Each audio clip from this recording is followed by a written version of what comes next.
Introdução. A voz no fim da chuva. Bem-vindo, viajante dos sonhos. Aproxime-se sem pressa. A chuva já encontrou o telhado, a neblina já cobriu os muros baixos, e todas as janelas de Vila Cosmo começam, uma, a embaçar por dentro. Talvez você ainda esteja acordado. Talvez seus olhos ainda insistam em acompanhar as formas do quarto, os cantos da parede, a dobra do lençol, a sombra mansa de um móvel conhecido. Mas a noite tem dedos longos e delicados. Ela sabe fechar pensamentos inquietos, como quem fecha gavetas antigas. Eu sou a voz que conta histórias quando a cidade se esquece de fazer barulho. Sou a guardiã do instante em que o relógio toca 3 vezes dentro dos sonhos. Sou aquela que recolhe as lembranças soltas na chuva, pendura cada uma delas no céu escuro e depois as devolve em forma de conto para quem precisa descansar. Alguns me chamam de noite, outros me chamam de sonho. Há quem diga que sou apenas uma narradora escondida atrás das cortinas molhadas de Vila Cosmo. Hoje, viajante, não é preciso decidir, basta ouvir. As histórias que vou contar não nasceram exatamente no mundo desperto. Elas vieram da parte mais lenta da madrugada, onde as ruas têm memória, onde as casas suspiram baixinho, onde os moradores de um bairro chuvoso descobrem que não sonham sozinhos. Em Vila Cosmo, quando o relógio se aproxima das 3 da manhã, os pensamentos se aproximam uns dos outros, como barquinhos de papel descendo a mesma enxurrada. Ali, um menino chamado Danilo caminha pelas ruas nevoentas com os cabelos desalinhados e o olhar perdido em coisas que ninguém mais vê. Ali, seu amigo Walter aprende a conduzir os sonhos como quem segura uma lanterna dentro d'água. Ali, Max tenta entender o mecanismo invisível que faz uma cidade inteira sonhar ao mesmo tempo. Ali, Dona Carmen prepara quitutes para crianças que talvez estejam acordadas, talvez estejam sonhando, talvez sejam apenas lembranças entrando pela porta dos fundos. E ali também existe Hugo. Hugo, o homem cuja vida parece ter se confundido com o próprio pesadelo. Hugo, que um dia abandonou a mãe por se sentir abandonado por ela. Hugo, que foi abandonado pelas filhas por ter se tornado, sem perceber, uma casa sem luz. Hugo, que atravessa as noites sem saber onde termina sua culpa e onde começa seu sonho. No centro dessa névoa existe Violeta, uma menina doce demais para criar medo, presa no mundo dos sonhos, plantando jardins labirintos, tentando fazer com que alguém a encontre. Foi ela quem amarrou Vila Cosmo à hora mais funda da madrugada. Não por maldade, não por vingança, mas porque algumas crianças perdidas não sabem chamar por ajuda de outro modo. Então, ela fez a cidade sonhar. E desde então, todas as noites, às 3 da manhã, Vila Cosmo fecha os olhos por todos nós. Deite-se, viajante. Respire como a chuva respira sobre os paralelepípedos. As histórias virão devagar. Não haverá pressa. Não haverá susto. Mesmo quando uma lembrança parecer escura, ela será conduzida pela neblina até ficar macia. Mesmo quando um pesadelo levantar a cabeça no fundo de uma rua, ele será convidado a sentar, tomar chá e se dissolver no vapor.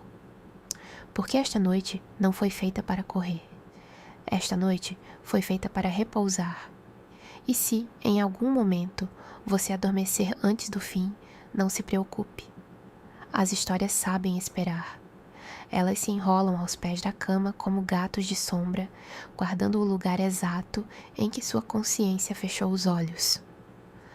Agora permita que a primeira porta se abra, não com rangido, mas com o som de uma gota caindo numa poça pequena. E no reflexo dessa poça, lá está Vila Cosmo. Conto 1. A cidade que fechava os olhos. Antes de haver uma maldição, antes de Violeta plantar seu jardim labirinto, Antes de Max desenhar mapas do inconsciente em folhas amarrotadas, Vila Cosmo já era um lugar que parecia dormir de pé. Durante o dia, suas ruas ficavam cobertas por uma luz cinzenta, como se o sol passasse por ali com timidez, sem querer incomodar os telhados úmidos. Os paralelepípedos guardavam pequenas poças entre si, e cada poça repetia o céu com uma tristeza tranquila. As casas eram tortas, quase todas antigas, com varandas estreitas e janelas que pareciam olhos semicerrados.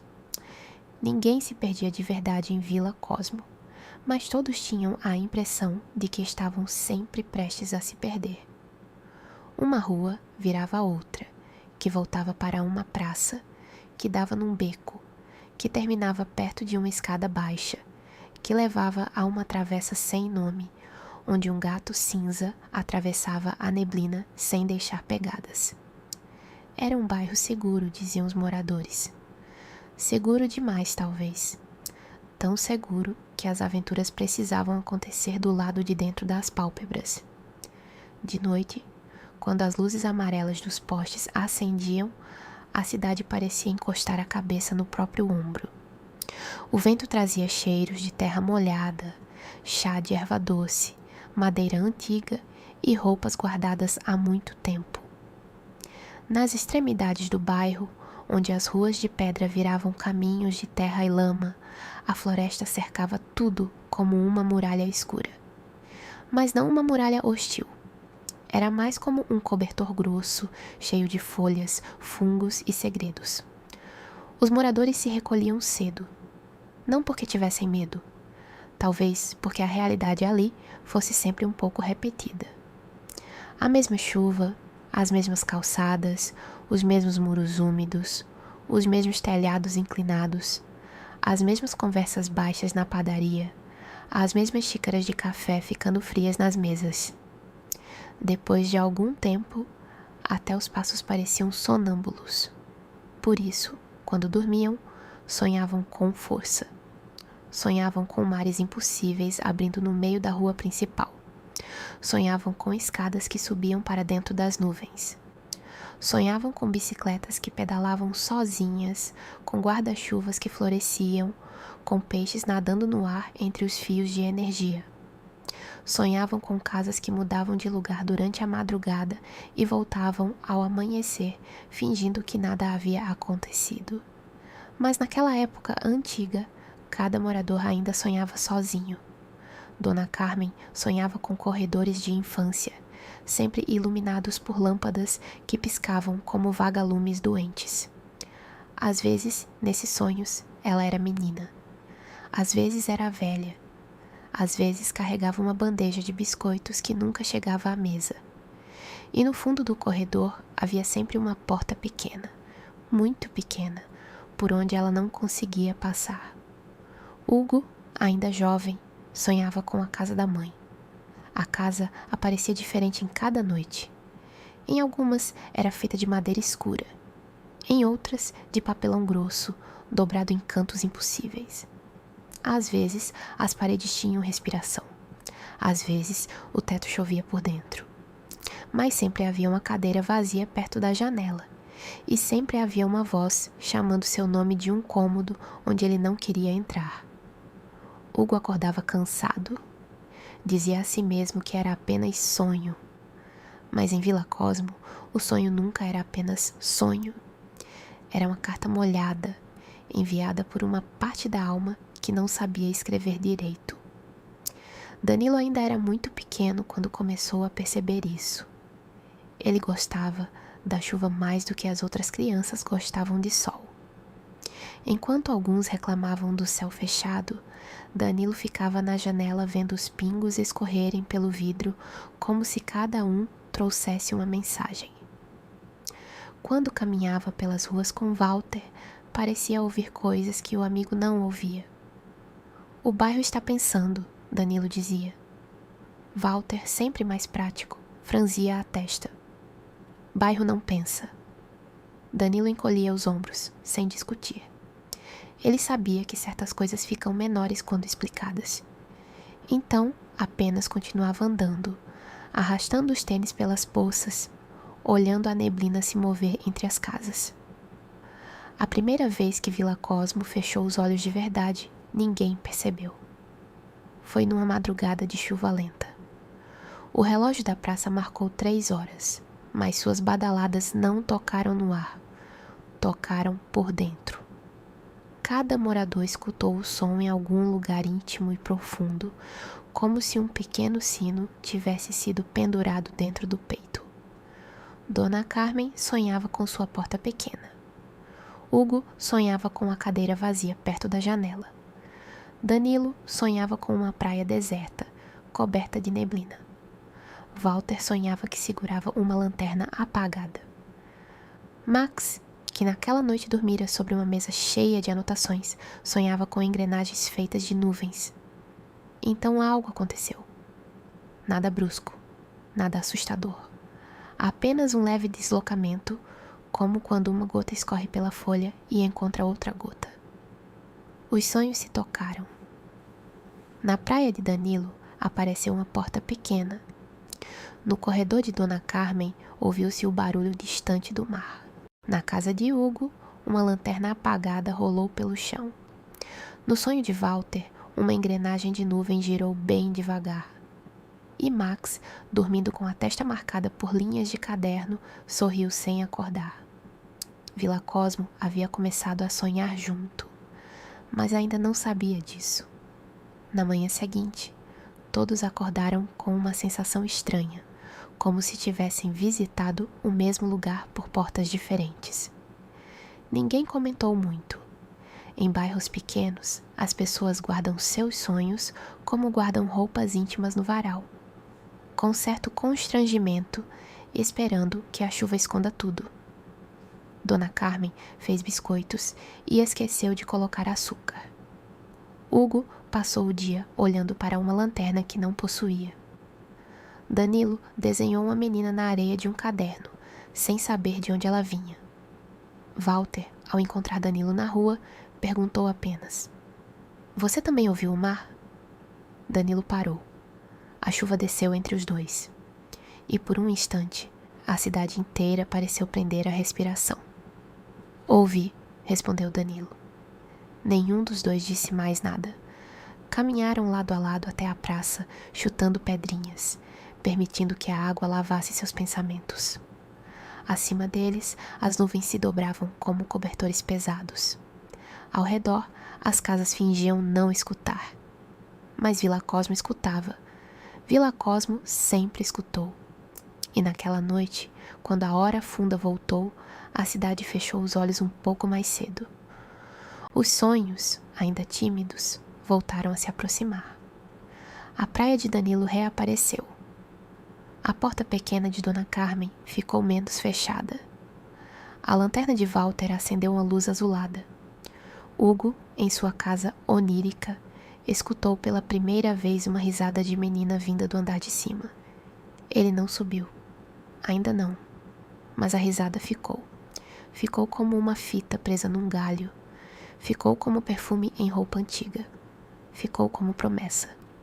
E no centro invisível de todos aqueles sonhos, algo começou a ganhar forma. Primeiro, uma cor. Um roxo suave nas bordas da noite. Depois, um contorno. Depois, 2 mãos pequenas segurando um punhado de areia molhada. A menina ainda não tinha nome, mas o sonho já sabia que ela estava chegando. E a cidade deixou espaço para ela, sob a luz firme e azul da madrugada. Conto 2. O menino que colecionava neblina. Danilo nunca gostou de cortar o cabelo. Os fios caíam sobre sua testa como cortinas de um teatrinho abandonado, e ele achava bom enxergar o mundo por entre elas. Assim, tudo ficava um pouco escondido. As ruas pareciam mais compridas. Os postes pareciam mais antigos. As pessoas pareciam menos certas de si. E a chuva, quando escorria por seus cabelos, fazia com que ele se sentisse parte da paisagem, como se tivesse nascido de um muro úmido ou de uma raiz esquecida perto da calçada. Ele também não gostava de falar muito. Não por tristeza exatamente, Danilo apenas sentia que as palavras eram pequenas demais para certas coisas. Como explicar a Walter que algumas manhãs tinham cheiro de sonho inacabado? Como dizer à professora que o caderno de matemática parecia respirar nas segundas-feiras? Como contar à mãe que às vezes, quando fechava os olhos, ouvia uma menina rindo muito longe, atrás de uma onda? Então ele guardava tudo. Guardava pedrinhas claras encontradas no caminho da escola. Guardava folhas com formato de coração. Guardava tampinhas enferrujadas que pareciam moedas de outro mundo. Guardava o som da chuva nas telhas. Guardava frases que os adultos diziam sem perceber. Guardava pequenos silêncios. E, acima de tudo, guardava neblina.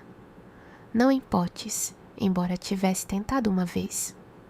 Colocou um vidro aberto na janela durante uma manhã especialmente cinzenta e depois fechou depressa, acreditando ter prendido um pouco daquele véu branco.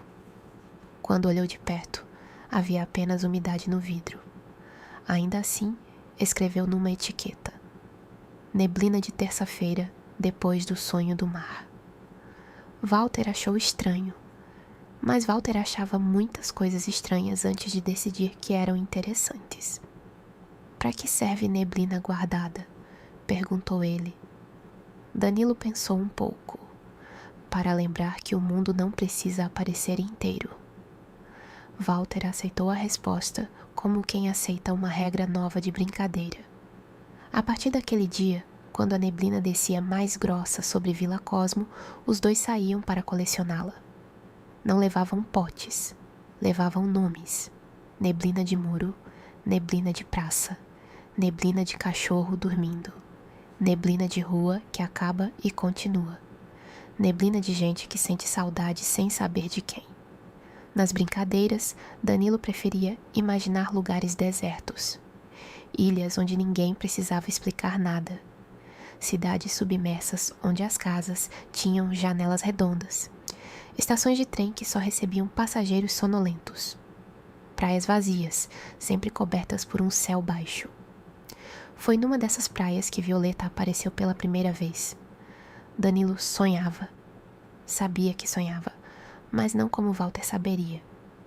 Walter, em seus sonhos lúcidos, olhava para as próprias mãos, testava a gravidade, mudava objetos de lugar.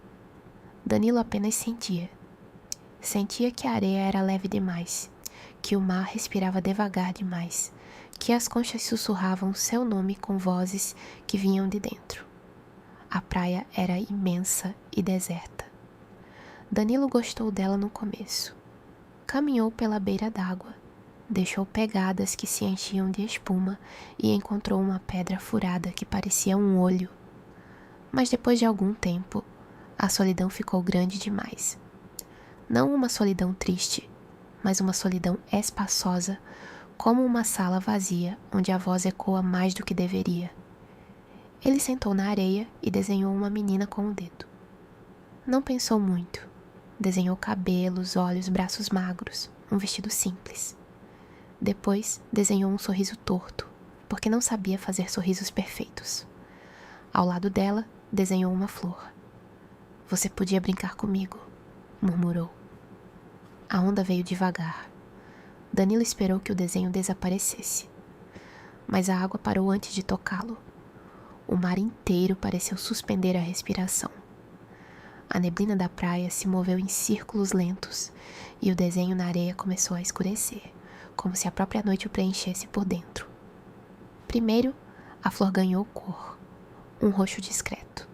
Depois, os olhos da menina piscaram. Danilo não se assustou. Nos sonhos, certas impossibilidades são educadas. Elas chegam sem bater, mas tiram os sapatos antes de entrar. A menina se sentou na areia, exatamente onde o desenho estava. Olhou para as próprias mãos, depois para Danilo, depois para o mar. Eu sei brincar, disse ela. A voz era pequena, mas parecia ter vindo de muito longe.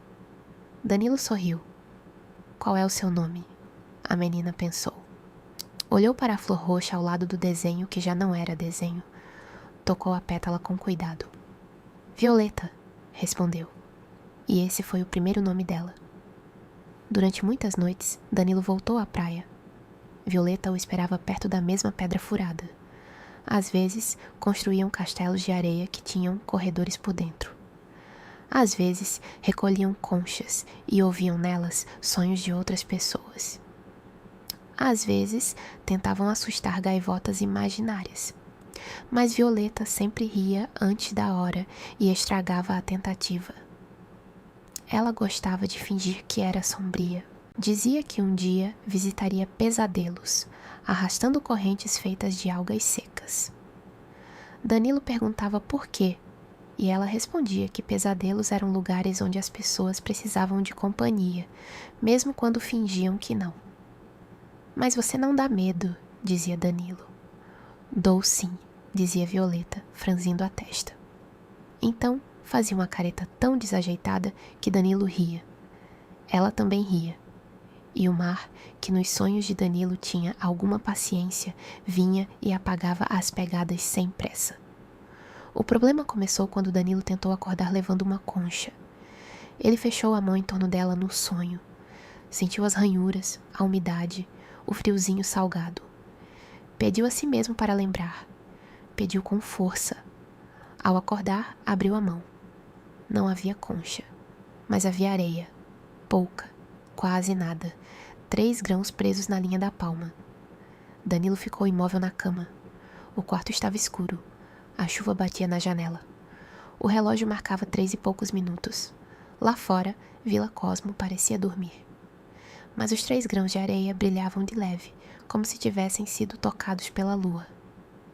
Na noite seguinte, ele contou a Violeta. Ela ficou muito quieta. Então dá para atravessar? Perguntou. Um pouco, disse Danilo. Violeta olhou para o próprio corpo de sonho. Para os dedos, para o vestido, para a flor roxa que sempre nascia ao seu lado. E eu? Danilo não soube responder. A partir desse dia, Violeta começou a pensar em portas. Não portas de madeira, com maçaneta e dobradiça. Portas entre estados. Entre dormir e acordar. Entre lembrar e esquecer. Entre uma pessoa e outra. Ela não sabia criar objetos reais, mas sabia mexer em símbolos. E sonhos são feitos de símbolos como casas são feitas de tijolos. Então, deixou a praia. Plantou um jardim. Escolheu um lugar no inconsciente de Vila Cosmo, onde os sonhos passavam perto uns dos outros, como rios subterrâneos. Ali, enterrou sementes que não existiam no mundo desperto. Sementes feitas de saudade, curiosidade, abandono, desejo e chuva. O jardim cresceu em uma única noite. Cercas vivas se levantaram. Caminhos estreitos se dobraram sobre si mesmos. Flores roxas abriram os olhos. Uma fonte apareceu no centro, escura e calma, refletindo não o céu, mas aquilo que cada pessoa precisava ver. Violeta ficou orgulhosa. Agora, disse ela para Danilo, quando ele a encontrou ali pela primeira vez, você não precisa procurar a praia. Pode me encontrar no jardim, sempre às 3. Danilo tocou uma das folhas. Estava fria e viva. Este lugar parece triste. Triste é só um tipo de bonito que fala baixo, respondeu Violeta. Danilo guardou aquela frase. Guardou como guardava neblina. E quando acordou, não havia folhas em sua cama. Não havia flor. Não havia concha. Mas no travesseiro, bem perto do rosto, havia um cheiro de jardim molhado. Danilo respirou com calma. E guardou aquele cheiro como prova de que o jardim continuava ali. Conto 3. O Jardim de Violeta. O Jardim de Violeta não obedecia às regras dos jardins comuns. Não precisava de sol, embora às vezes uma claridade azulada escorresse por entre as folhas como se uma lua enorme tivesse derretido no céu. Não precisava de chuva, embora estivesse sempre úmido. Não precisava de jardineiro, embora suas cercas vivas se podassem sozinhas durante a madrugada, formando arcos, túneis e pequenas passagens que não estavam ali na noite anterior. também não tinha entrada fixa. Para Danilo, o jardim costumava aparecer depois de uma curva na praia deserta. Ele caminhava pela areia, atravessava uma névoa salgada e, de repente, encontrava um portão de ferro coberto por trepadeiras. O portão nunca estava trancado, apenas encostado, como se esperasse por ele. Para Walter, o jardim aparecia no fim de uma escada que subia em espiral dentro de uma biblioteca sem teto. Walter, por ser lúcido nos sonhos, sempre tentava contar os degraus. Mas a escada mudava de número quando percebia que estava sendo contada. Para Dona Carmen, o jardim às vezes surgia atrás da porta pequena de seus sonhos. Ela não conseguia atravessá-la com o corpo inteiro, mas conseguia espiar. Via flores roxas, caminhos úmidos, uma menina sentada na beira da fonte. Então chorava sem saber por quê e acordava com vontade de preparar bolinhos de chuva. Para Hugo, o jardim não aparecia. Ainda não. Violeta esperava mesmo assim. Esperar para ela era uma espécie de respiração. Ela esperava Danilo chegar às 3. Esperava Walter entender a diferença entre controlar um sonho e escutá-lo. Esperava Dona Carmen abrir a porta pequena. Esperava Hugo, embora não soubesse exatamente por que o esperava com tanta força. O jardim sabia. Os jardins sabem coisas que as pessoas demoram a aceitar. No centro de tudo havia a fonte. A água da fonte era escura, mas não suja. Escura como o céu sem lua. Escura como chá muito forte. Escura como o interior das pálpebras quando alguém está quase dormindo. Quem olhava para ela não via o próprio rosto, e sim lembranças que ainda não haviam encontrado lugar. Danilo via a praia onde criou Violeta. Walter via objetos de seus sonhos guardados em prateleiras, esperando para serem usados de novo. Dona Carmen via uma infância fragmentada, cheia de doces, corredores e medos que pareciam brinquedos quebrados. Violeta, quando olhava sozinha, via uma casa. Não a casa de Danilo, não a casa de Walter. Uma casa que ela nunca tinha visitado, mas que parecia chamá-la pelo sangue. As janelas eram estreitas. Havia uma cadeira vazia perto da janela. Em algumas noites a cadeira balançava sozinha. Em outras, um homem sentado nela cobria o rosto com as mãos. "Quem é ele?" perguntou Violeta ao jardim. As folhas não responderam com palavras. Apenas inclinaram-se na direção da cidade. Violeta começou então a entrar em sonhos que não eram de Danilo. No começo, fazia isso como quem espreita pela fresta de uma porta. Visitava sonhos de crianças e deixava flores roxas em suas mesas. Entrava em sonhos de adultos e mudava relógios de lugar. Tentava criar pesadelos, porque achava que pesadelos chamavam mais atenção. Mas suas tentativas eram delicadas demais. Quando queria criar uma sombra ameaçadora, a sombra acabava parecendo um cachorro triste. Quando tentava fazer uma porta bater, a porta apenas se fechava com educação. Quando espalhava sussurros escuros pelo corredor, eles se transformavam em canções de niná desafinadas. As pessoas acordavam confusas, às vezes até encantadas. "Sonhei com uma menina estranha", diziam. "Ela queria me assustar, mas me ofereceu uma flor." Violeta ficava frustrada. "Não entendo", dizia a Danilo. "Eu tento ser terrível." Danilo se deitava na grama úmida do jardim, olhando para um céu que não tinha estrelas, mas tinha pequenas luzes flutuantes. "Talvez você não seja feita disso." "De quê?" "De assustar." Violeta chutava uma pedrinha do caminho. "Então, do que eu sou feita?" Danilo demorava a responder. Ele não gostava de palavras definitivas. "Talvez de chamada." Violeta pensou nisso por muitas noites. Uma chamada. Sim, talvez fosse isso. Ela não queria ferir. Queria ser ouvida. Não queria prender a cidade por maldade. Queria que alguém percebesse que ela existia entre um sonho e outro. Queria que Danilo pudesse levá-la às ruas de Vila Cosmo, à praça, à padaria, à casa de Walter. Queria sentir chuva de verdade, não apenas chuva sonhada. Queria provar chá quente sem que a xícara se desfizesse quando o sonho mudasse. Queria encontrar o homem da cadeira. A fonte o mostrava cada vez mais. Hugo. O nome apareceu um dia na superfície da água, escrito por círculos concêntricos. Violeta passou o dedo sobre as letras líquidas. Elas se desfizeram em pequenos tremores. Hugo. Quando perguntou a Danilo se conhecia alguém com esse nome, ele disse que sim, de vista. Um homem fechado, sempre cansado, que às vezes passava pelas ruas como se estivesse procurando a saída de um lugar invisível. Ele é triste? Perguntou Violeta. Parece. Ele é mau? Danilo pensou. Em Vila Cosmo, as pessoas raramente eram apenas uma coisa. Não sei. Acho que ele está perdido. Violeta voltou à fonte naquela noite e viu Hugo mais jovem. Viu uma casa antiga.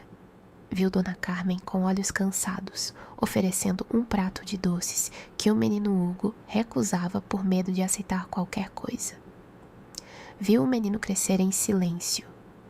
Viu a porta se fechando quando ele foi embora. Viu anos passando como água escura. Viu filhas que não o conheciam. Viu ausências se empilhando como caixas num quarto sem janela. Violeta encostou a testa na borda da fonte. Então era isso. Ela não era apenas imaginação de Danilo.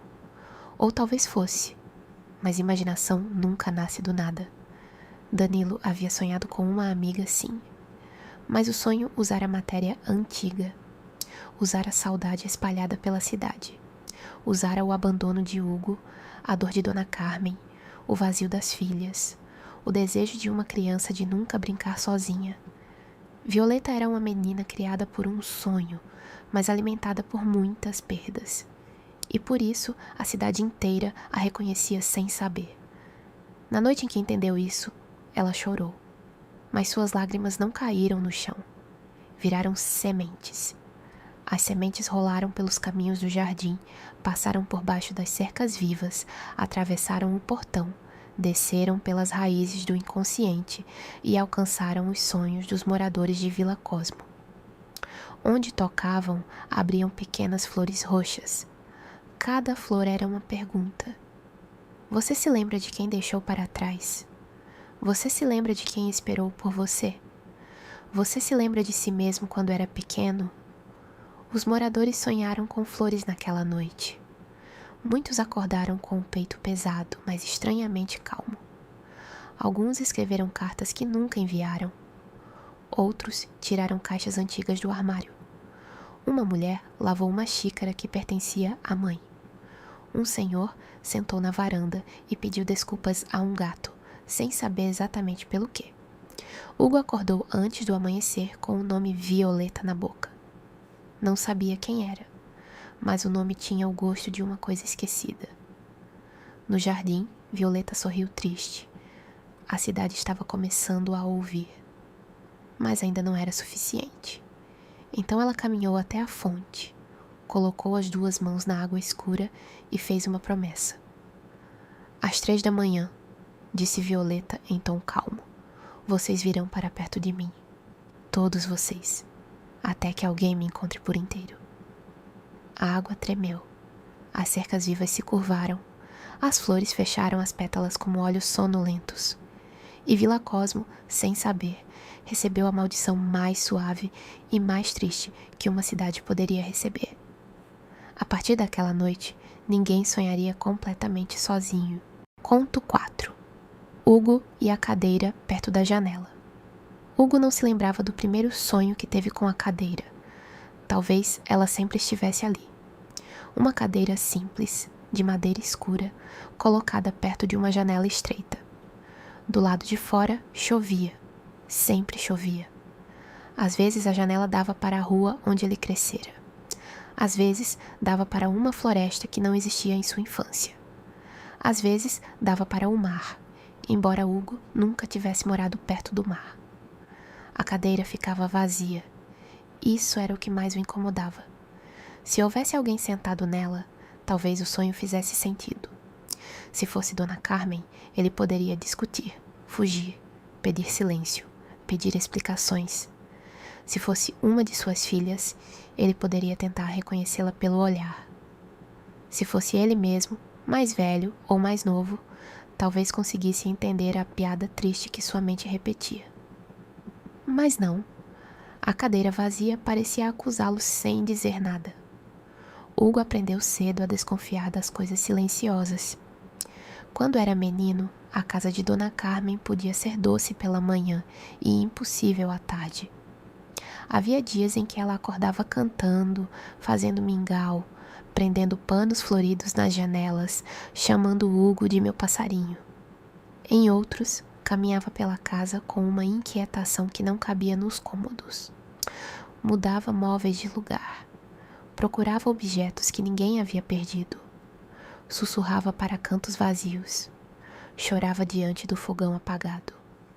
O menino Hugo não tinha palavras para aquilo. Crianças costumam achar que o mundo dos adultos é uma espécie de clima. Quando vem tempestade, a culpa deve ser do céu. Quando vem sol, talvez tenha sido por bom comportamento. Hugo cresceu tentando prever a mãe como se prevê chuva.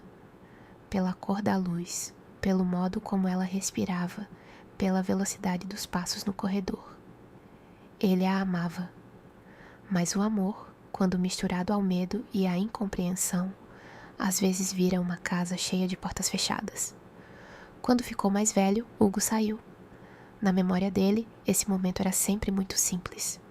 Uma mala pequena, uma manhã nublada, Dona Carmen dormindo ou fingindo dormir, a maçaneta fria, o portão baixo, a rua úmida. Ele não levou quase nada, mas levou a casa inteira por dentro. Nos anos que se seguiram, tentou construir uma vida que não tivesse corredores escuros. Trabalhou, mudou de endereço, conheceu pessoas, teve filhas. Mas havia nele uma distância que nenhuma mesa de jantar conseguia atravessar.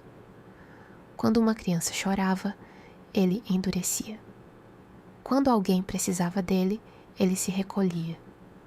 Quando o amor se aproximava com mãos pequenas, Hugo sentia o impulso antigo de sair antes que o clima mudasse. E saiu muitas vezes. Às vezes com o corpo, às vezes apenas com os olhos. Suas filhas cresceram diante de um pai que parecia estar sempre atrás de um vidro. Elas bateram nesse vidro com desenhos, perguntas, febres, aniversários, raivas, tentativas de carinho. Em alguns dias, Hugo olhava. Em outros, nem isso. Não porque não houvesse amor.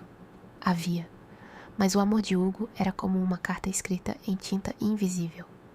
Existia, mas ninguém conseguia ler a tempo. Quando elas foram embora de sua vida, ele sentiu uma dor estranha, quase ofendida. Fui abandonado, pensou. E demorou anos para ouvir, dentro dessa frase, o eco de outra. Eu também abandonei. A fusão entre seus dias e seus sonhos começou devagar. Primeiro, ele acordava sem saber se uma conversa havia acontecido ou se fora sonhada. Depois, reconhecia objetos que nunca possuíra. Um casaco infantil. Uma fita roxa. Em seguida, as paredes da casa pareciam mudar de distância conforme seus pensamentos. A cadeira perto da janela começou a aparecer não apenas dormindo, mas também acordado. Ele a via no canto da sala. Piscava e não estava mais.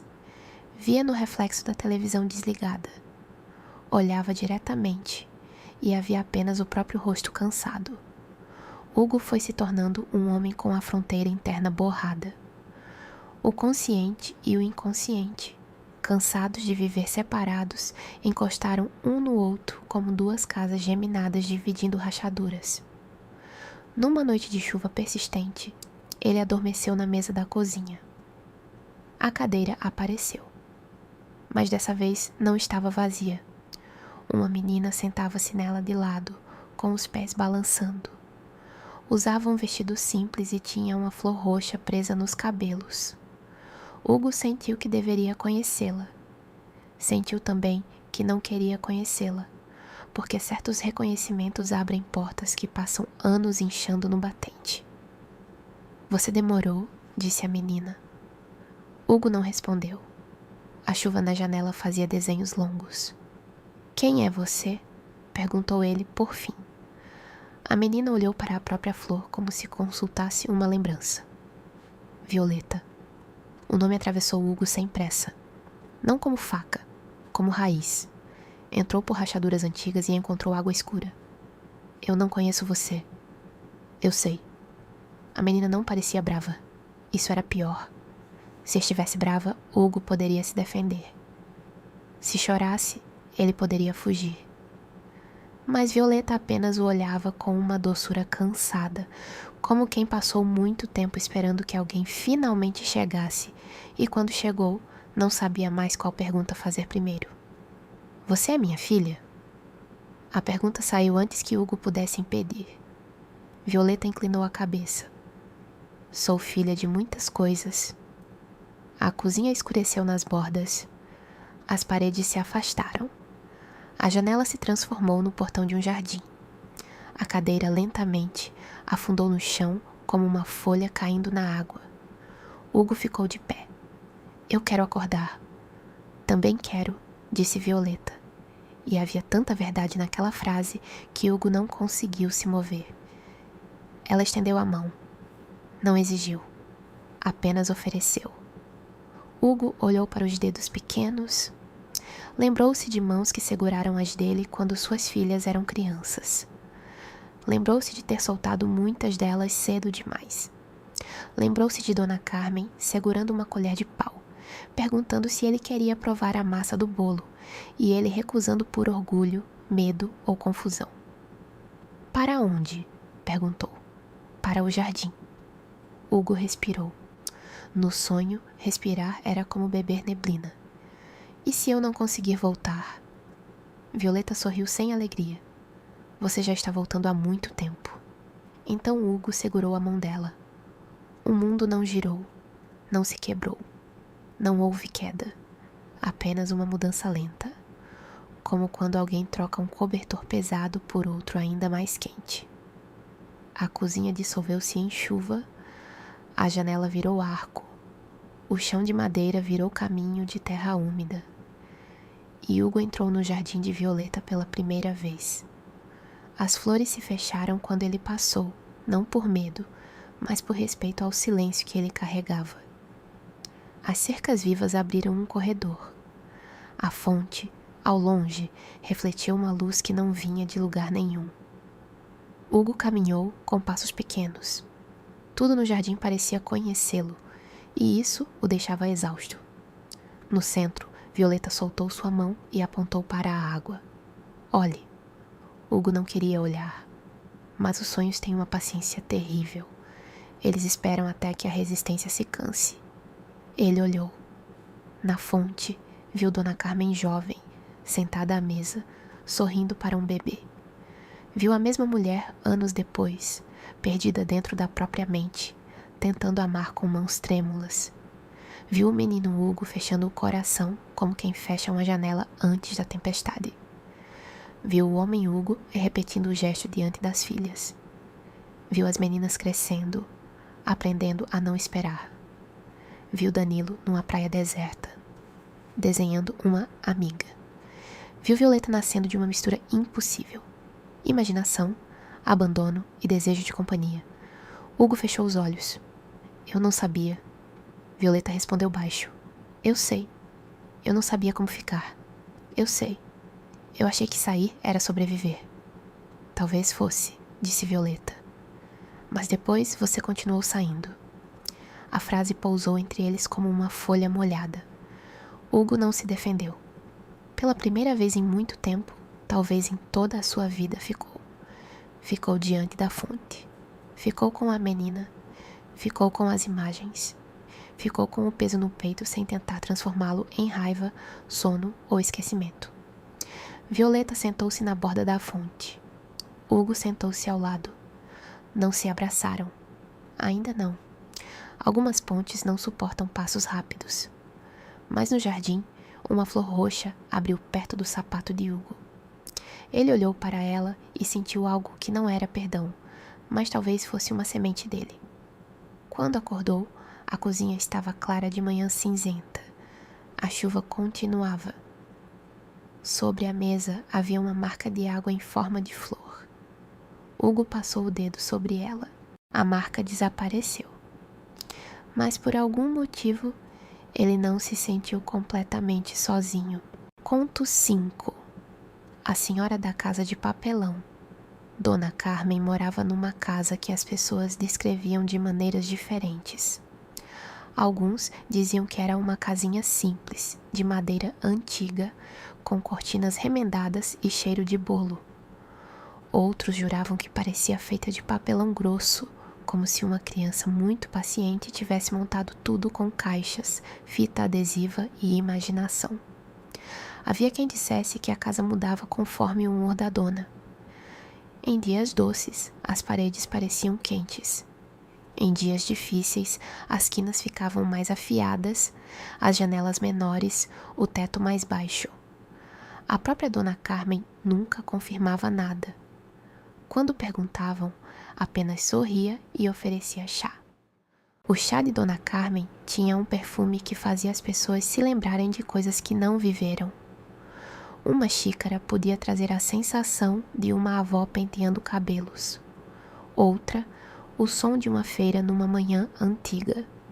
Outra, o cheiro de chuva num quintal de infância. Por isso, as crianças de Vila Cosmo gostavam de passar pela casa dela, embora os adultos pedissem cuidado. Dona Carmen era instável como o tempo. Havia tardes em que sua voz era açúcar. Chamava Danilo e Walter de meus pequenos corvos molhados, dava biscoitos em saquinhos de papel, perguntava sobre a escola. Ria quando eles inventavam histórias sem pé nem cabeça. Em outras tardes, não abria a porta. Falava sozinha lá dentro. Arrastava móveis. Acendia e apagava luzes. O bairro fingia não ouvir, porque o bairro inteiro tinha seus ruídos guardados. Mas nos sonhos, Dona Carmen era outra e a mesma. Às 3 da manhã, quando conseguia dormir, ela caminhava por uma versão enorme de sua própria casa. Os cômodos se repetiam como páginas copiadas. Cozinhas dentro de cozinhas. Salas dentro de salas. Corredores estreitos cobertos por papel de parede florido. Em cada mesa havia um prato de quitutes que esfriavam sem serem tocados. No fim de todos os corredores, a porta pequena. A porta tinha menos de 1 metro de altura e uma maçaneta de porcelana rachada. Atrás dela, Dona Carmen ouvia sons. Às vezes, risada de criança. Às vezes, chuva em folhas. Às vezes, uma voz de menino dizendo, "Eu vou embora." Ela se ajoelhava diante da porta, tentava olhar pelo buraco da fechadura, mas via apenas uma luz roxa muito suave. Tentava abrir. A maçaneta girava, mas a porta não se movia. "Não cabe", dizia a casa. A voz vinha das paredes. "Não cabe o quê?", perguntava Carmen. "A senhora inteira." Então ela acordava, e no dia seguinte fazia bolinhos. Cozinhar era o modo de Dona Carmen pedir desculpas, sem saber exatamente a quem. Misturava farinha, ovos, açúcar, canela. Mexia a massa com força ou ternura, dependendo da memória que a visitasse. Às vezes, enquanto fritava bolinhos de chuva, lembrava-se de Hugo pequeno sentado à mesa, as pernas balançando sem tocar o chão. Lembrava-se do menino observando seus movimentos, tentando prever se ela seria sol ou tempestade. Essas lembranças doíam, mas eram nebulosas, como fotografias guardadas em lugar úmido.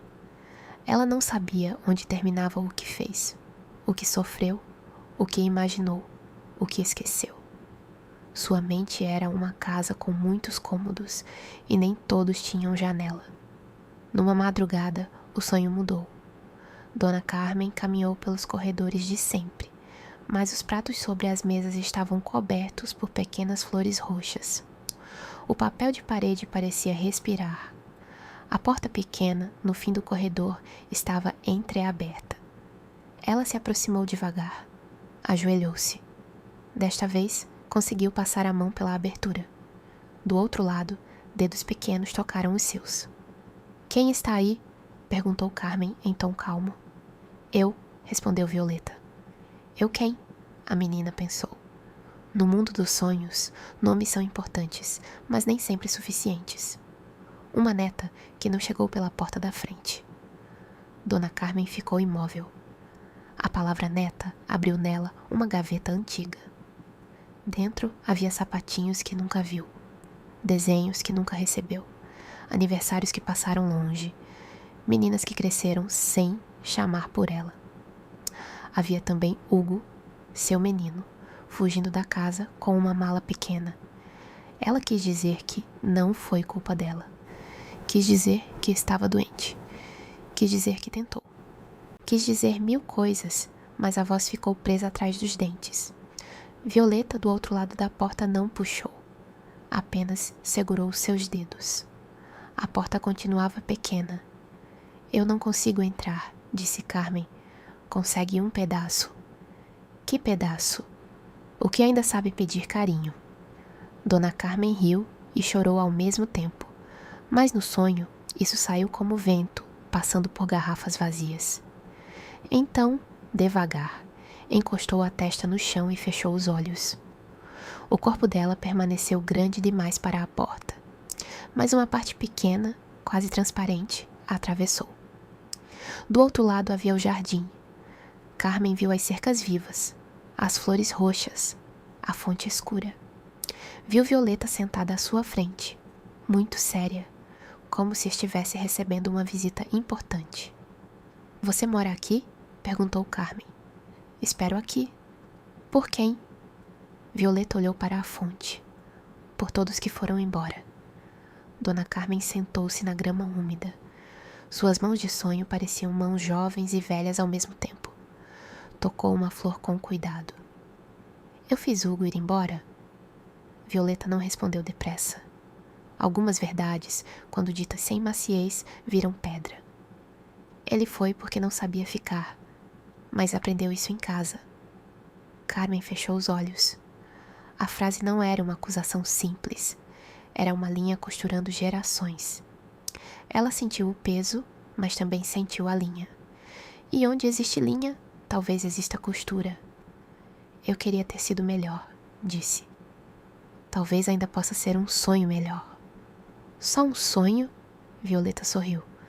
É por onde muita coisa começa. Na manhã seguinte, Dona Carmen acordou antes da chuva. A casa estava quieta. Por um momento, não soube se era velha ou menina. Depois, sentiu o cheiro de massa doce que deixara preparada na noite anterior. Em vez de fazer muitos bolinhos para ninguém específico, fez apenas 3. Colocou-os num prato azul. Sentou-se à mesa e deixou uma cadeira vazia diante dela. Não para acusar, para convidar. Quando Danilo e Walter passaram pela rua naquela tarde, viram Dona Carmen na varanda. Ela chamou os dois com a mão. Danilo hesitou, mas a chuva era fina e o cheiro dos bolinhos era calmo. Levem isto, disse ela, entregando um embrulho. Para quem? Perguntou Walter. Dona Carmen olhou para a neblina, como se houvesse alguém parado lá. Para quem estiver esperando. Danilo segurou o embrulho com as 2 mãos. Sentiu, vindo de dentro do papel, um perfume de canela e flor roxa. Naquela noite, no jardim, Violeta encontrou 3 bolinhos sobre a borda da fonte. Eles não eram exatamente reais, mas estavam quentes. Ela comeu um pedacinho. Tinha gosto de casa, tentando aprender a ser casa outra vez. Conto 6. Walter e a chave que não abria nada. Walter gostava de entender as regras. Mesmo quando as regras eram inventadas, ele gostava de saber onde começavam e onde terminavam. Se uma brincadeira envolvia monstros de neblina, ele perguntava se os monstros podiam atravessar pontes. Se Danilo dizia que determinada poça era um portal, Walter queria saber se o portal funcionava nos 2 sentidos. Se uma rua imaginária levava a uma estação de trem submarina, ele perguntava qual era o horário dos trens. Isso irritava Danilo às vezes, mas também salvava as brincadeiras de se dissolverem antes da hora. Nos sonhos, Walter era ainda mais metódico.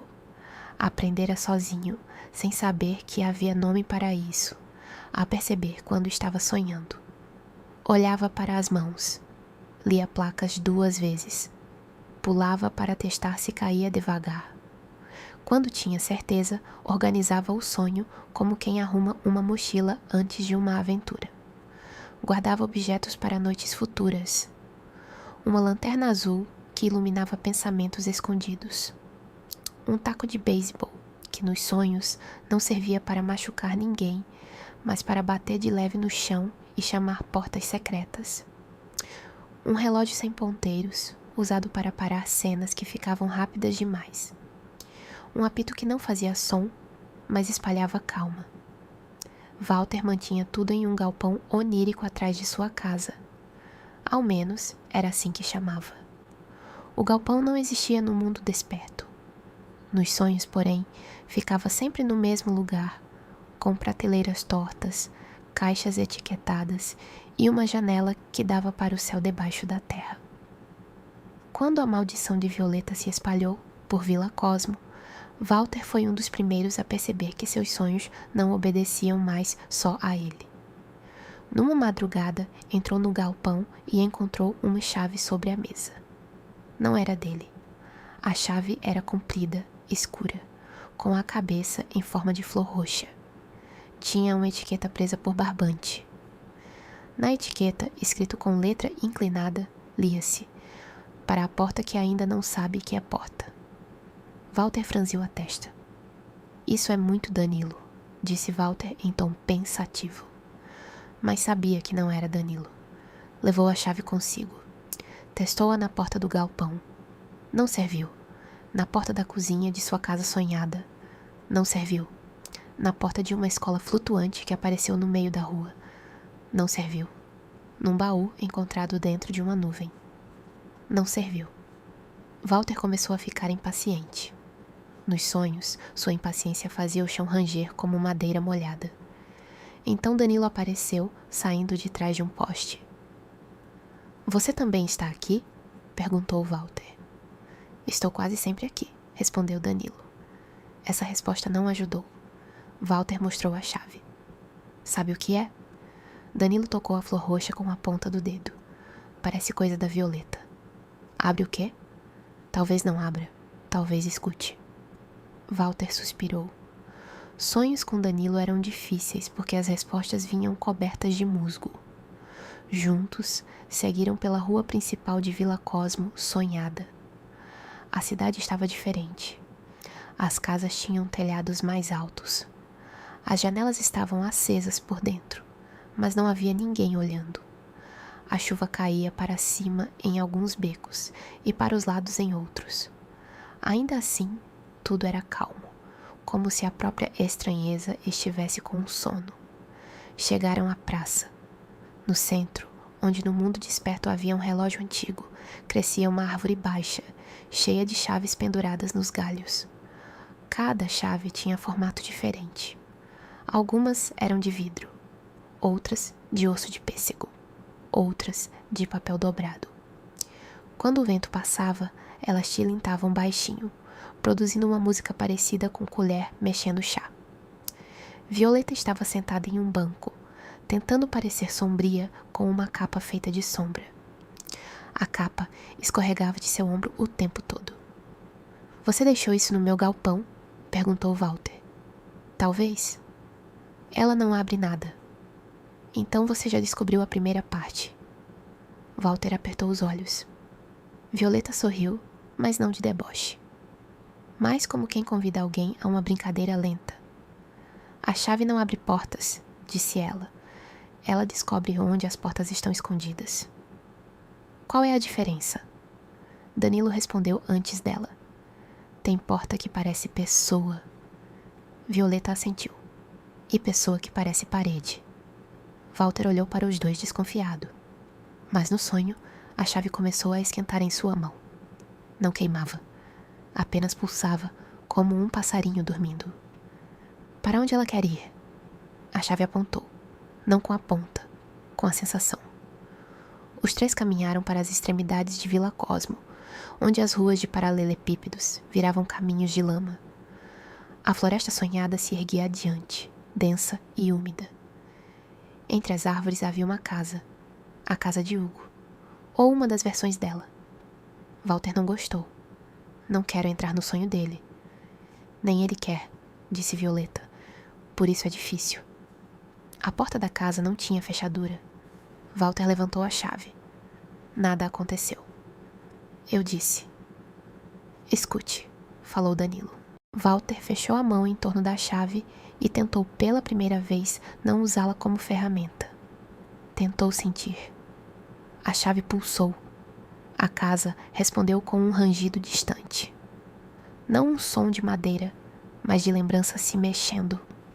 Então, uma linha roxa apareceu no ar, desenhando não uma porta na parede, mas uma porta no silêncio entre eles. Walter compreendeu um pouco. A casa de Hugo não precisava ser invadida. Precisava ser reconhecida como fechada. Ele tocou o ar com a chave. Uma abertura estreita se formou, mostrando não um cômodo, mas a imagem de uma cadeira perto da janela. Hugo estava sentado nela, de costas. Violeta não entrou. Danilo também não.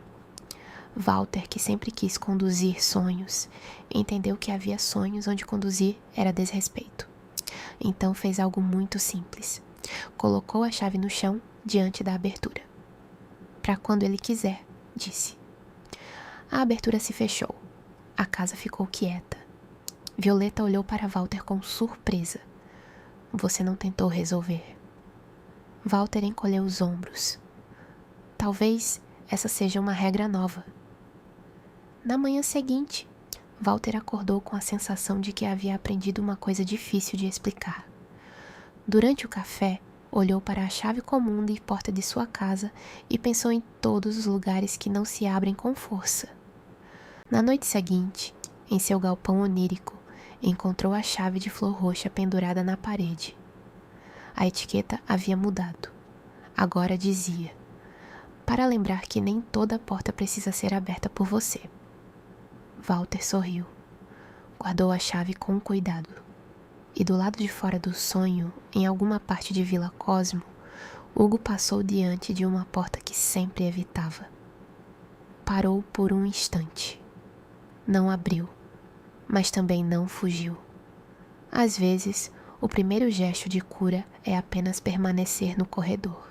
Conto 7. Max e a máquina de adormecer instantes. Max acreditava que todo mistério tinha uma engenharia. Não uma engenharia fria, de parafusos obedientes e fios bem alinhados. A dele era uma engenharia sonolenta, cheia de anotações tortas, xícaras esquecidas, mapas desenhados no verso de recibos e fórmulas que começavam muito sérias, mas terminavam com pontos de interrogação desenhados como caracóis. Seu quarto era meio laboratório, meio ninho.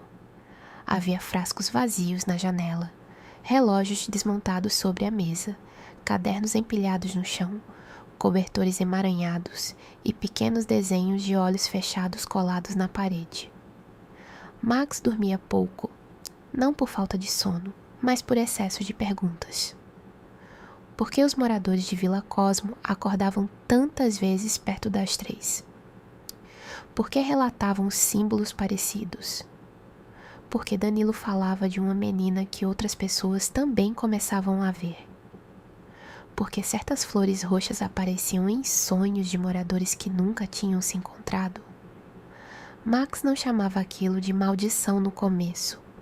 Chamava de fenômeno coletivo de recorrência onírica sincronizada. Depois, percebeu que nomes compridos nem sempre explicam melhor. Então passou a chamar de 3AM. Para investigar, criou métodos. Pedia que moradores anotassem sonhos ao acordar. Comparava horários. Marcava símbolos repetidos com lápis vermelho. Tentou dormir com relógios ao redor da cama, mas acordou irritado com tantos tic-tacs.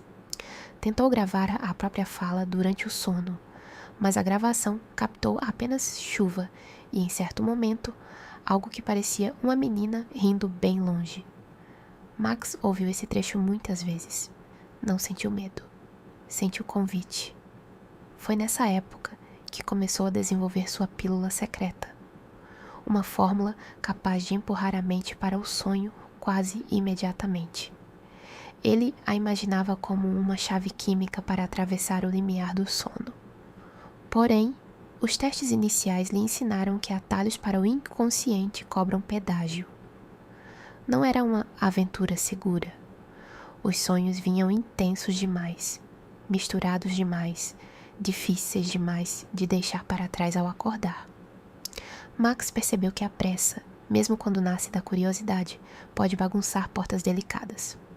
Guardou a fórmula, trancou o caderno, escreveu na capa: não abrir sem ternura. Ainda assim, continuou pesquisando.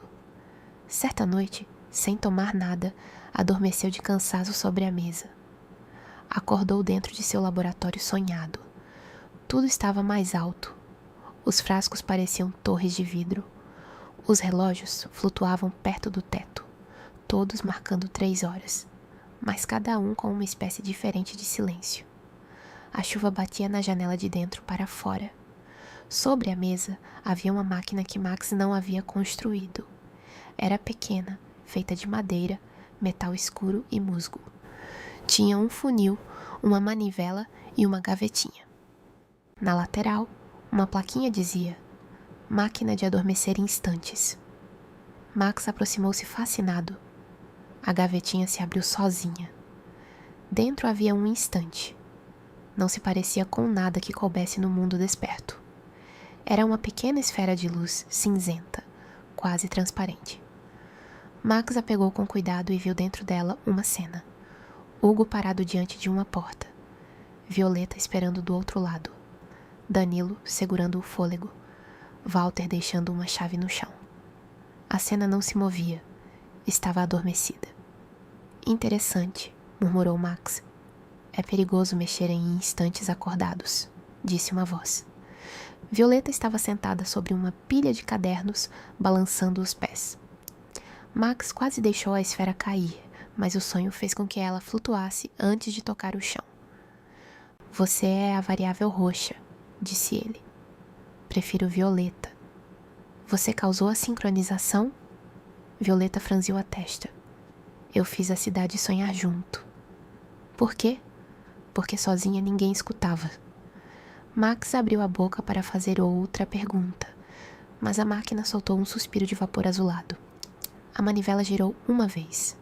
Outra gavetinha se abriu. Dentro havia outro instante. Dona Carmen colocando 3 bolinhos num prato. A imagem dormia devagar. Esta máquina é sua? Perguntou Max. Não, acho que é da cidade. Max andou ao redor dela, observando detalhes. Cada parafuso tinha formato de olho fechado.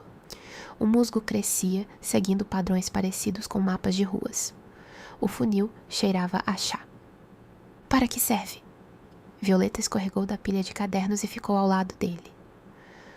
Quando uma lembrança dói demais, a cidade coloca ela aqui para dormir um pouco. Não para esquecer, só para ficar respirável. Max tocou a madeira da máquina. Sentiu um coração lento pulsando lá dentro.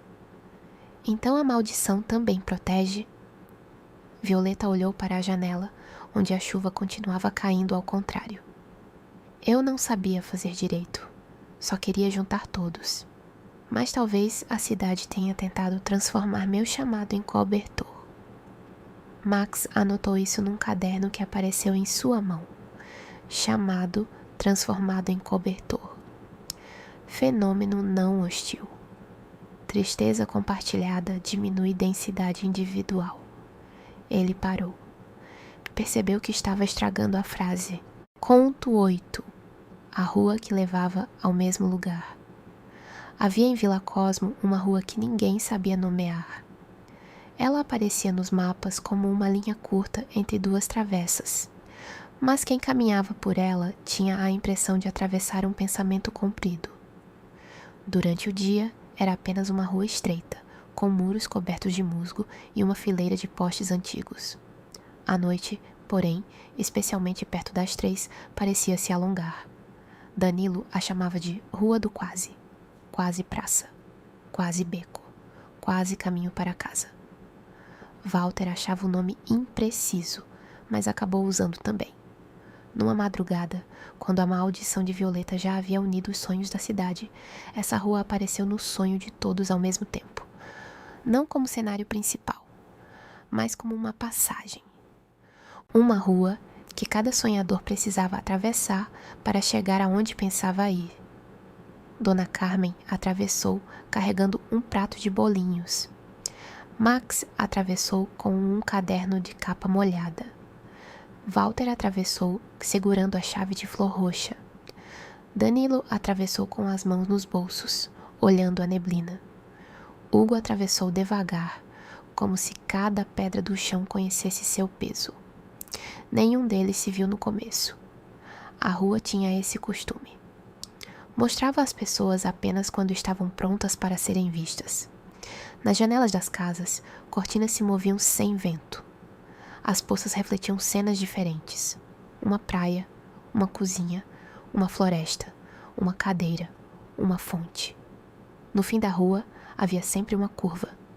Depois da curva, cada um esperava encontrar seu destino. Mas a curva levava de volta ao começo. Dona Carmen percebeu primeiro. Ah, disse, olhando para o mesmo poste pela segunda vez. Rua teimosa. Tentou oferecer um bolinho ao poste. O poste aceitou em silêncio, porque nos sonhos até postes sabem ser educados. Walter, ao notar o ciclo, começou a testar hipóteses. Marcou o chão com uma linha. Caminhou contando passos. Virou de costas. Tentou voar, mas a rua, gentilmente, manteve seus pés próximos ao chão. Max anotava tudo. Danilo não tentou escapar. Sentou-se no meio-fio e ficou observando a neblina passar. Hugo continuou andando. De todos, ele era o mais acostumado a voltar ao mesmo lugar. Depois de muitas voltas, a rua decidiu revelar seus viajantes. A neblina afinou e todos se viram próximos ao mesmo poste, onde agora havia um bolinho equilibrado como oferenda. Walter apontou para Dona Carmen. Foi a senhora? Ele parecia com fome, respondeu ela. Max escreveu. Poste com capacidade simbólica de aceitação alimentar. Danilo riu baixo. Hugo não riu. Dona Carmen olhou para ele. O mundo ficou um pouco mais silencioso. Mãe e filho, ainda que ambos fossem mais velhos do que suas lembranças permitiam, pareciam duas versões cansadas de uma mesma chuva. Hugo manteve as mãos nos bolsos. Carmen segurou o prato de bolinhos com força demais. Violeta surgiu no meio da rua, não com uma aparição dramática, mas como uma flor que a gente só percebe depois que já abriu. Esta rua não vai terminar enquanto todos tentarem chegar sozinhos, disse. Walter suspirou. Claro, regra de sonho. Max levantou a mão como se estivesse numa aula. Qual é o critério de conclusão? Violeta pensou. Caminhar junto sem saber o fim. Danilo gostou da resposta. Walter aceitou com dificuldade. Dona Carmen olhou para Hugo. Hugo olhou para a rua. Ninguém pediu abraço. Ninguém pediu perdão. Ninguém exigiu conversa profunda. A noite, quando é sábia, não arranca flores fechadas. Apenas começaram a caminhar. Primeiro Danilo e Violeta à frente, porque crianças e sonhos costumam encontrar passagens antes dos adultos. Depois Walter, atento às mudanças do chão. Max logo atrás, tentando não anotar tudo. Por fim, Dona Carmen e Hugo, lado a lado, separados por uma distância pequena, mas antiga. A rua mudou. Não terminou, mas mudou. As casas inclinaram-se um pouco menos. Os postes emitiram uma luz azulada. As poças deixaram de refletir memórias doloridas e passaram a refletir pequenos gestos esquecidos. rosnou Dona Carmen, penteando o cabelo de Hugo quando ele tinha febre. Hugo ensinando uma das filhas a amarrar o cadarço. Danilo oferecendo a Violeta uma concha. Walter guardando objetos para sonhos futuros. Max apagando a luz do laboratório para descansar. Hugo viu a cena do cadarço e parou.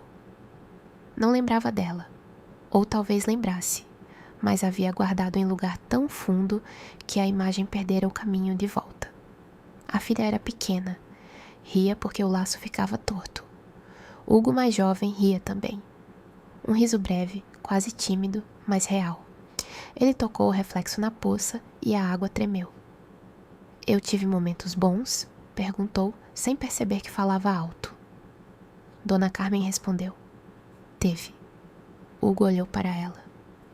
A mãe parecia menor no sonho. Não frágil, apenas humana. Sem a grandeza assustadora que ele lhe dera na infância.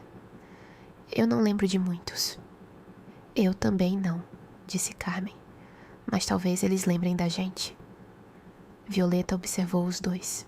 A maldição, dentro dela, se mexeu como um animalzinho cansado. Ela havia prendido a cidade às 3 da manhã para ser encontrada. Mas vendo aqueles dois na rua do Quase, percebeu que talvez todos em Vila Cosmo estivessem procurando a mesma coisa.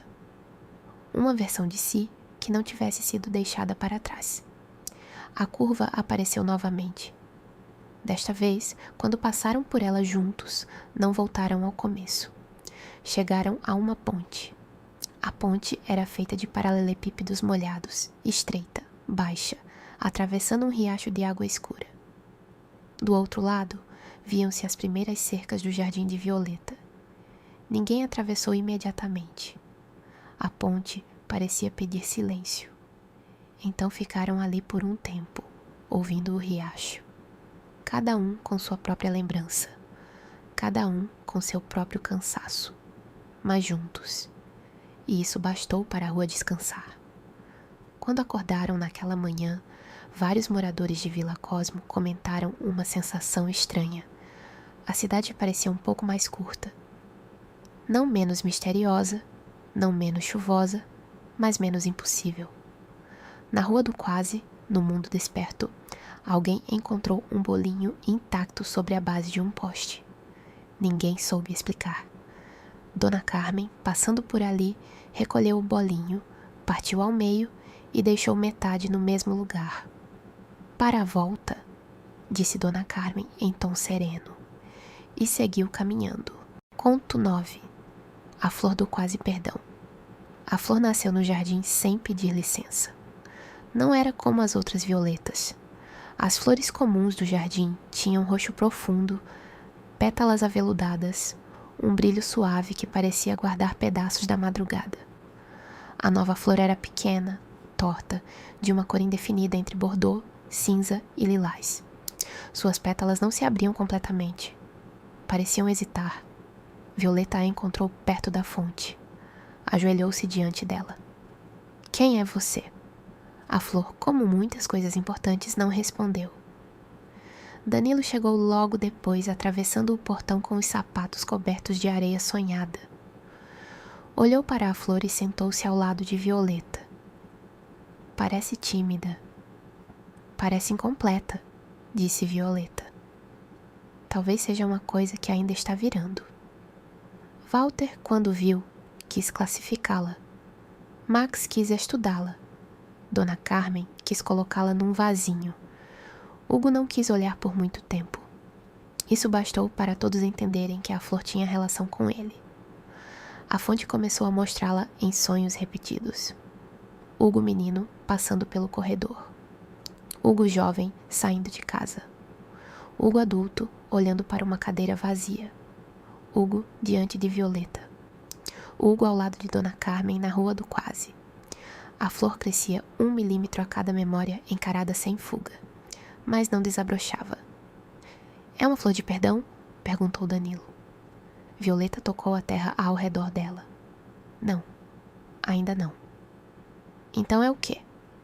A menina ficou em silêncio por um tempo. Quase perdão. O nome ficou. Flor do Quase Perdão. Depois que recebeu o nome, a flor começou a aparecer fora do jardim. Não de verdade, ou não totalmente.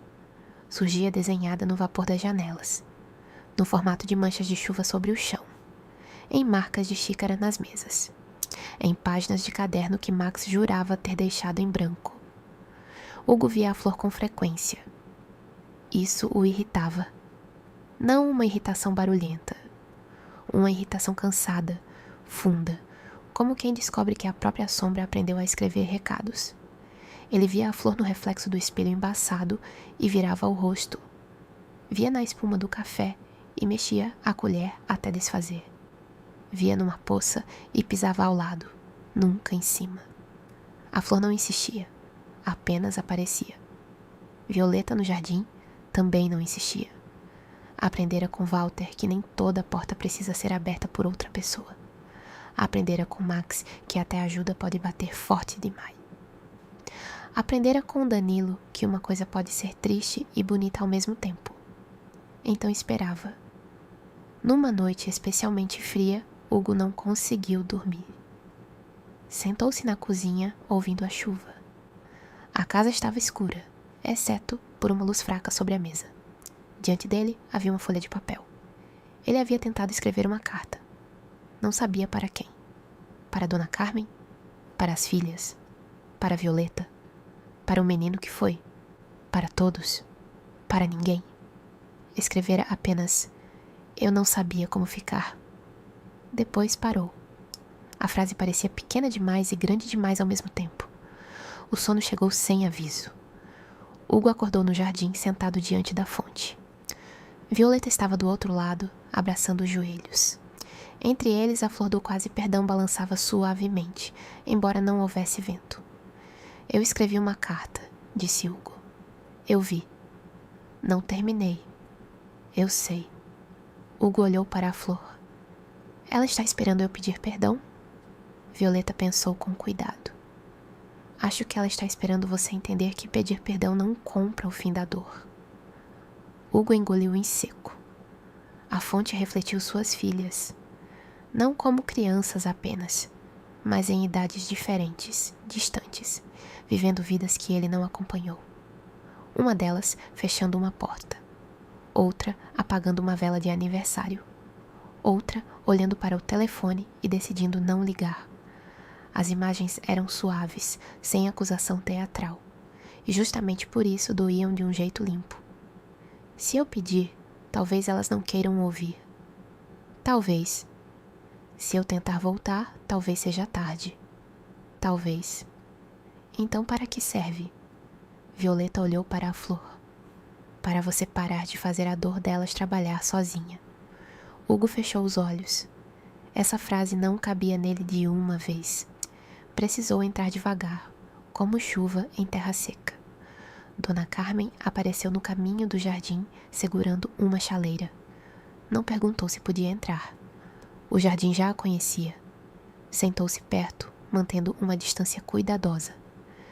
Eu também devia ter escrito cartas, disse ela. Hugo não respondeu.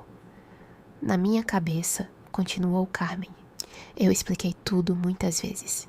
Expliquei tanto que achei que você tinha ouvido. Hugo abriu os olhos. A mãe parecia cansada, não assustadora, não imensa, apenas uma pessoa cheia de cômodos escuros. Eu era criança. Eu sei. Eu precisei ir embora. Eu sei. Mas depois eu virei alguém que fazia os outros precisarem ir embora também. Dona Carmen segurou a chaleira com as duas mãos. Talvez a gente aprenda portas antes de aprender abraço. A flor do quase perdão abriu uma pétala. Só uma. Violeta sorriu de leve. Hugo notou. Carmen também. Não houve música. Não houve milagre grande. Apenas uma pétala pequena se abrindo no centro do sonho, como se o mundo dissesse: sim, isso conta. Hugo respirou fundo. Eu não sei consertar. Então não comece consertando, disse Violeta. Comece não fugindo. A fonte escureceu até virar apenas água. Sem imagens, sem julgamentos, sem passado exigindo ser revisto. Por alguns minutos, ou anos, os 3 ficaram ali: Hugo, Dona Carmen e Violeta. 3 pontos de uma mesma linha quebrada. A chuva caía sobre o jardim, mas não molhava. Ou molhava por dentro, que era mais importante. Quando Hugo acordou, a folha ainda estava na mesa. A frase continuava ali: eu não sabia como ficar. Ele pegou a caneta. Escreveu embaixo: estou tentando aprender agora. Não enviou a carta naquele dia, mas também não a rasgou. Dobrou com cuidado e colocou no bolso do casaco. Ao sair para a rua, viu uma flor pequena crescendo entre 2 paralelepípedos. Era torta, quase sem cor, quase aberta. Hugo se abaixou e não a arrancou. Apenas tirou uma pedrinha que pressionava seu caule. Depois, seguiu caminhando sob a chuva. No jardim, a segunda pétala começou a se mover. Abriu-se com calma. Manteve sua cor. E permaneceu ali, firme, como uma pequena promessa entre a chuva e a terra. Conto 10. O guarda-chuva no fundo do mar. Na noite em que Danilo ficou triste sem motivo claro, Vila Cosmo sonhou com água. Não chuva apenas. A chuva era comum. A chuva era o idioma básico da cidade. Mas naquela noite havia água por todos os lados. Becos viraram canais. Escadas desciam para poços luminosos. As praças refletiam constelações que não existiam no céu. As casas pareciam barcos ancorados em lama macia. Danilo caminhava pela rua principal, carregando um guarda-chuva fechado. Não sabia por que não o abria. A água subia devagar até seus tornozelos, depois até os joelhos, mas não era fria. Era como entrar numa memória morna. Peixes pequenos passavam entre os paralelepípedos, carregando nos olhos minúsculos reflexos de outros sonhos. Walter apareceu sobre uma caixa de correio flutuante. Você está inundando o bairro? Não de propósito. Está tudo bem? Danilo olhou para o guarda-chuva fechado. Não sei. Essa era uma resposta honesta demais para ser resolvida rápido. Walter desceu da caixa de correio e caminhou ao lado dele. A água continuava subindo, mas com calma, como se não quisesse assustar os móveis. Logo encontraram Violeta sentada sobre o telhado baixo de uma venda, tentando pescar estrelas com uma linha sem anzol. Os sonhos estão encharcados hoje, disse ela.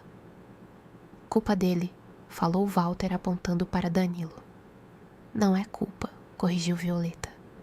É clima de dentro. Danilo não respondeu. O guarda-chuva em sua mão parecia cada vez mais pesado. Eles seguiram até a praça, agora transformada numa lagoa rasa. O relógio antigo da torre estava submerso até a metade, marcando 3 horas sob a água. Max flutuava ali perto dentro de uma banheira, usando uma colher como remo e anotando em um caderno impermeável que provavelmente só existia porque ele acreditava muito nele. Interessante, disse Max. A cidade apresenta sintomas de submersão emocional. Walter olhou para ele. Você consegue falar normal no sonho? Max pensou. Às vezes esqueço. Dona Carmen veio logo depois, navegando numa mesa de cozinha. Sobre a mesa havia uma chaleira, 3 xícaras e um prato de biscoitos que não molhavam. Havia água no corredor, explicou. Achei educado trazer chá. Por fim, Hugo apareceu na ponta da rua, com a água pela cintura. Caminhava devagar, olhando em volta, como se aquela inundação fosse familiar. Danilo ficou constrangido. Não sabia por que seu sentimento havia convidado tanta gente. Violeta pulou do telhado e pousou na superfície como se a água fosse um piso macio. Não peça desculpa por transbordar, mas está atrapalhando o sonho de todo mundo. Às vezes, disse Dona Carmen, servindo chá numa xícara que flutuou até Danilo. Quando uma casa enche de água, os vizinhos descobrem que havia goteiras parecidas nas suas. Danilo segurou a xícara. O chá tinha gosto de maçã, canela e tarde chuvosa. Hugo olhava para o guarda-chuva. Por que não abre? Perguntou. Danilo encolheu os ombros. Tenho medo de saber para que serve. Walter, que geralmente gostava de abrir coisas para descobrir, não insistiu. Isso mostrou que estava aprendendo. A água chegou ao peito de Danilo. O bairro inteiro começou a afundar com delicadeza. As casas permaneceram inteiras, apenas mais leves. Os postes soltaram bolhas de luz. A praça desceu, a rua desceu, os muros desceram. Em poucos minutos, Vila Cosmo estava no fundo de um mar escuro e calmo. Mas ninguém se afogava. Nos sonhos, respirar é uma questão de permissão. E aquela água permitia. Danilo abriu os olhos submersos. Viu sua cidade coberta por plantas ondulantes. Viu peixes passando pelas janelas. Viu a floresta ao redor como um coral verde escuro. Viu ao longe a praia onde criara Violeta. A praia também estava debaixo d'água agora. Então, entendeu um pouco. Estava triste porque tinha medo de acordar um dia e não encontrar mais Violeta. Medo de crescer e perder a porta. Medo de que os sonhos, que pareciam tão vivos, fossem ficando finos até virarem lembranças mal contadas. Violeta aproximou-se. É isso, Danilo assentiu. Debaixo d'água, a sentir parecia um movimento de alga. Eu também tenho medo, disse ela. Você? Tenho medo de virar só uma história que alguém esqueceu de terminar. O guarda-chuva na mão de Danilo ficou leve. Ele olhou para todos ao redor. Walter segurava a caixa de correio como se fosse boia, embora não precisasse. Max havia parado de anotar.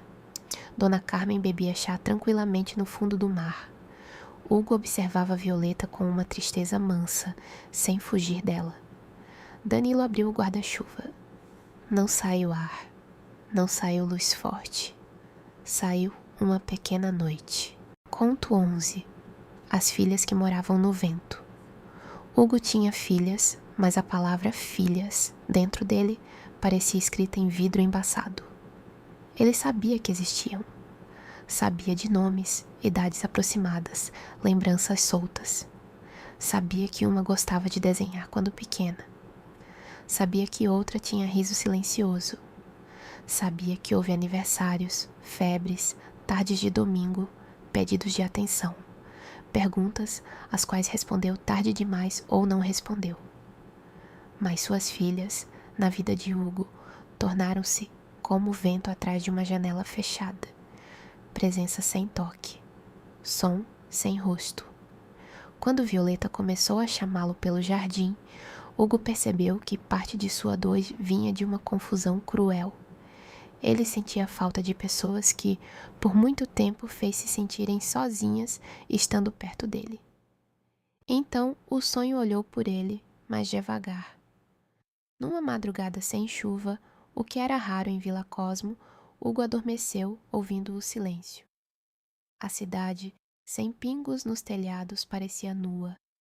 Ele sentiu falta da chuva, como algumas pessoas sentem falta de uma música que as impede de pensar alto demais. Quando abriu os olhos no sonho, estava numa estação de trem. A estação ficava no alto de uma colina que não existia no bairro. Os trilhos eram cobertos por musgo. Não havia trem. Apenas bancos vazios, um relógio marcando 3 horas e o vento. Muito vento. Mas um vento suave que não empurrava. Um vento que passava carregando vozes pequenas. Violeta estava no banco ao lado. Este lugar é seu? Perguntou Hugo. Não, é delas. Hugo soube de quem ela falava antes de perguntar. Olhou para os trilhos. Ao longe, 3 figuras caminhavam pela neblina. Não se aproximavam o suficiente para que ele visse seus rostos com clareza. Talvez fossem crianças, talvez adultas. Talvez mudassem de idade a cada passo, como lembranças costumam fazer. Hugo levantou-se. Violeta tocou seu braço. Não vá correndo. Eu não ia, mas ia. Por dentro, ia.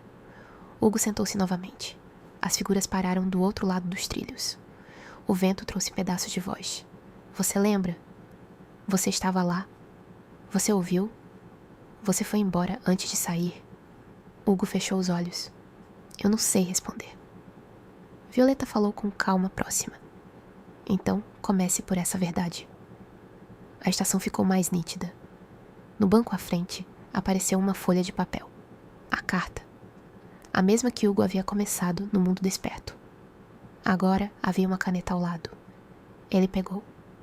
O vento parou um pouco, esperando sem pressa. Hugo escreveu. Eu não sei lembrar direito de tudo, e isso também é minha responsabilidade. As palavras não se apagaram. Continuou. Por muito tempo, achei que minha dor explicava minha ausência. Hoje entendo que explicação não é abrigo. Vocês precisavam de presença. Eu nem sempre fui presença. O vento passou pelos trilhos. As figuras do outro lado não se aproximaram, mas também não desapareceram. Hugo escreveu mais. Não peço que esqueçam. Não peço que voltem para uma casa que talvez nunca tenha sido casa para vocês. Só deixo aqui, sem exigir resposta, a parte de mim que começou a aprender tarde demais. A caneta ficou pesada. Violeta não leu por cima de seu ombro. Isso o fez confiar mais nela. E agora? Perguntou ele. Agora você dobra. Hugo dobrou a carta. E a entrega? Não para elas diretamente. Ainda não. Esta é a estação do vento. O vento leva sem obrigar ninguém a receber. Hugo caminhou até a beira dos trilhos. Colocou a carta no banco mais próximo. O vento a levantou com cuidado. A folha não voou como um pássaro assustado. Foi levada com um lenço numa procissão lenta. As figuras do outro lado observaram. Uma delas estendeu a mão. A carta pousou no chão diante dela. Ela não pegou. Hugo sentiu o impulso antigo de se fechar, de transformar a não resposta em prova de que nada adiantava. Mas permaneceu. O sonho lhe dera treino. Ficar no corredor, ficar na rua, ficar diante da fonte. Então ficou na estação. O vento continuou circulando. Depois de algum tempo, uma das figuras se abaixou. Não para pegar a carta, apenas para tocá-la com a ponta dos dedos. Hugo levou a mão ao peito. Não era perdão. Não era reconciliação. Era contato. E contato, para quem passou anos atrás de vidro, pode ser uma pequena primavera. Violeta a observava com olhos brilhantes. Você queria que elas viessem correndo? Perguntou. Uma parte de mim queria. E a outra? A outra sabe que eu não tenho direito de sonhar a resposta delas por elas. Violeta assentiu. A estação inteira pareceu aprovar. Então o trem chegou. Não se ouviu apito. Não houve fumaça dramática. Apenas um trem pequeno, antigo, coberto de musgo e luz amarela, deslizou pelos trilhos até parar entre Hugo e as figuras. As portas se abriram. Dentro havia assentos vazios, cortinas roxas e cheiro de chuva prestes a começar. As figuras entraram por uma porta. Hugo não entrou. Violeta também não. Antes que o trem partisse, uma das janelas se abriu. Uma mão surgiu por ela e deixou cair algo na plataforma. Um desenho infantil, dobrado em 4. O trem partiu devagar. Hugo esperou até que desaparecesse na neblina. Só então pegou o desenho. Era uma casa torta, com chuva no telhado, uma pessoa grande numa janela e 3 figuras pequenas do lado de fora. No canto, uma flor roxa, desenhada com giz. Hugo sentou-se no banco. Chorou em silêncio. No sonho, suas lágrimas não caíram. Viraram pequenas gotas suspensas no ar, e cada gota refletia não apenas perda, mas também a possibilidade de não aumentar a perda a partir dali. Quando acordou, chovia novamente. Sobre a mesa, a carta real continuava dobrada no bolso do casaco. Hugo a retirou. Leu. Ainda parecia insuficiente. Mas pela primeira vez, insuficiente não significava inútil. Ele colocou a carta num envelope. Não escreveu endereço. Ainda não. Apenas deixou o envelope sobre a mesa, perto da janela. O vento do lado de fora moveu a cortina. E por um instante, Hugo teve a impressão de ouvir risos distantes, não como acusação, não como perdão, mas como vida seguindo em algum lugar. Ele fechou os olhos. Que sigam, disse Hugo em tom sereno. E essa também foi uma forma pequena de amor. Conto 12. A noite em que a cidade sonhou devagar. Depois de tantas madrugadas, Vila Cosmo aprendeu a sonhar com menos pressa. A maldição de Violeta ainda existia.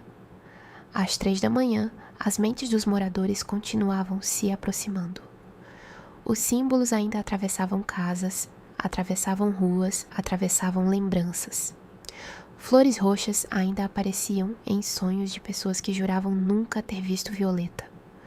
O relógio da praça ainda tocava por dentro antes de tocar por fora. Mas alguma coisa havia mudado. No começo, a maldição era um chamado aflito. Venham, me encontrem. Não me deixem aqui. Agora, o chamado era mais parecido com uma canção de ninar. Venham se precisarem. Descansem se puderem. Lembrem apenas do que a couber esta noite. Violeta percebeu a mudança antes de todos. Sentiu-a no jardim. As cercas vivas pararam de fechar caminhos com tanta ansiedade. A fonte escureceu menos. As flores roxas já não tremiam, tentando enviar perguntas para todos os sonhos ao mesmo tempo. Até a flor do quase perdão, agora com várias pétalas abertas, parecia respirar num ritmo mais tranquilo. Não era uma flor perfeita. Nenhum perdão verdadeiro é perfeito. Algumas pétalas continuavam fechadas. Outras tinham bordas manchadas. O caule era torto, mas ela estava viva, e o jardim aceitava sua forma. Naquela noite, Violeta decidiu convidar a cidade para dormir dentro do próprio sonho. Parece estranho, mas sonhos também se cansam. E os sonhos de Vila Cosmo haviam trabalhado muito. Quando o relógio marcou 3 horas, cada morador encontrou uma cama em algum lugar inesperado. Uma cama na praça. Uma rede entre 2 postes. Um colchão de folhas dentro da floresta. Um sofá macio no meio da rua do quase. Uma poltrona na estação de trem. Ninguém estranhou por muito tempo. O sono dentro do sono chamava com voz próxima e calma. Danilo encontrou uma cama na praia deserta. Walter encontrou um beliche em seu galpão onírico, com uma etiqueta dizendo: organizado o suficiente por hoje. Max encontrou uma cadeira reclinável ao lado da máquina de adormecer instantes. Dona Carmen encontrou uma cama pequena atrás da porta pequena, e desta vez coube inteira. Hugo encontrou a cadeira perto da janela, mas ao lado dela havia uma cama simples, arrumada com lençóis cinzentos e uma manta roxa dobrada aos pés. Ele entendeu o convite. No jardim, Violeta caminhava de um lugar a outro, apagando pequenas luzes, fechando portões, cobrindo bancos com panos de neblina. Queria que todos descansassem. Queria, talvez pela primeira vez, não chamar, não pedir, não provar que existia. Apenas cuidar. Danilo a encontrou perto da fonte. Você não vai dormir? Eu sou do sonho. Sonhos também dormem, Violeta pensou. Nunca havia considerado isso. E se eu dormir e desaparecer? Danilo sentou-se na borda da fonte. Eu fico aqui um pouco. Você pode acordar. Então a cidade fica. Walter apareceu com um cobertor que tirara de algum armário impossível. E eu deixei uma regra escrita na entrada do jardim. Que regra? Perguntou Violeta. Não desaparecer durante repouso. Violeta riu. Max, chegando logo depois, disse: tecnicamente, regras escritas em sonhos têm eficiência variável, mas emocionalmente são úteis. Dona Carmen veio com uma xícara de chá. Hugo veio por último. Ele não trazia carta, chave, flor ou explicação. Apenas caminhou até a fonte e olhou para Violeta. Você pode descansar, disse. A menina observou o rosto dele. Ainda havia sombras ali. Havia culpa. Havia caminhos longos não percorridos. Mas havia também presença. Uma presença imperfeita, tardia, humana. E naquela noite, isso era o bastante. Você fica? Perguntou ela. Hugo respirou. Fico até o sonho me deixar. Violeta aceitou. No centro do jardim, onde antes havia apenas a fonte, apareceu uma cama feita de folhas, chuva e luz azulada. Não era cama de princesa, nem de conto feliz demais. Era uma cama simples, meio torta, com um travesseiro que cheirava a terra molhada. Violeta deitou-se. A cidade inteira pareceu organizar seus sons. As ruas pararam de se mover. As poças alisaram seus reflexos. A floresta respirou mais fundo. As casas de Vila Cosmo, no mundo desperto, rangeram em tom suave, acomodando-se como animais sonolentos. Danilo sentou-se de um lado da cama. Hugo, a certa distância, sentou-se do outro. Walter apagou uma lanterna azul. Max fechou o caderno. Dona Carmen serviu chá para ninguém beber, apenas para que o perfume ficasse no ar. Violeta olhou para o alto. O céu do jardim, que antes era sem estrelas, começou a mostrar pequenos pontos de luz. Cada ponto era uma pessoa sonhando em Vila Cosmo. Não dava para ver suas histórias inteiras. Só a presença. Pequena, brilhante, suficiente. Eu fiz mal em prender todos as três? Perguntou ela, sonolenta. Ninguém respondeu depressa. Foi Danilo quem falou. Você chamou do jeito que sabia. Walter acrescentou. Agora podemos aprender regras novas. Agora podemos aprender regras novas. Max disse.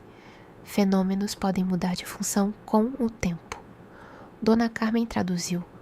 Uma casa pode deixar de ser susto e virar abrigo. Hugo, por fim, falou. E quem chegou tarde ainda pode sentar perto da porta. Violeta fechou os olhos. A flor do quase perdão abriu mais uma pétala. Não todas, só mais uma. E isso foi bonito bastante para a noite. Enquanto Violeta dormia dentro do sonho, os moradores de Vila Cosmo descansaram de um modo novo. Não tiveram aventuras. Não resolveram enigmas. Não atravessaram corredores. Apenas repousaram em lugares impossíveis, ouvindo a chuva que caía tanto no mundo desperto quanto no mundo de dentro. Danilo sonhou, dentro do sonho, que guardava neblina num pote e dessa vez não precisava fechar a tampa.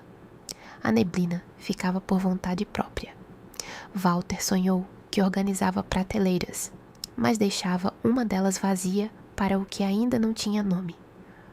Max sonhou que uma máquina funcionava melhor quando desligada. Dona Carmen sonhou que a porta pequena virava uma janela. Hugo sonhou que a cadeira perto da janela não estava mais vazia nem ocupada. Estava apenas ali, sem acusar ninguém. Uma cadeira pode ser só uma cadeira quando a alma descansa o suficiente. E Violeta sonhou com a praia. A praia primeira, aquela onde Danilo Ag desenhou. Mas agora não estava sozinha. Havia marcas de muitos passos na areia. Alguns iam embora. Outros voltavam. Alguns paravam perto do mar. Outros seguiam até o jardim. Nenhuma pegada precisava durar para sempre. A onda vinha e apagava com ternura, não para destruir, mas para abrir espaço. Quando a madrugada começou a clarear, Vila Cosmo acordou lentamente. Não de uma vez.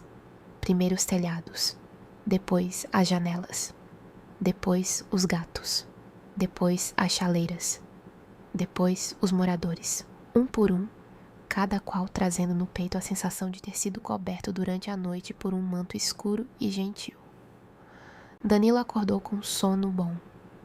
Walter acordou sem pressa de levantar. Max acordou e não abriu o caderno imediatamente.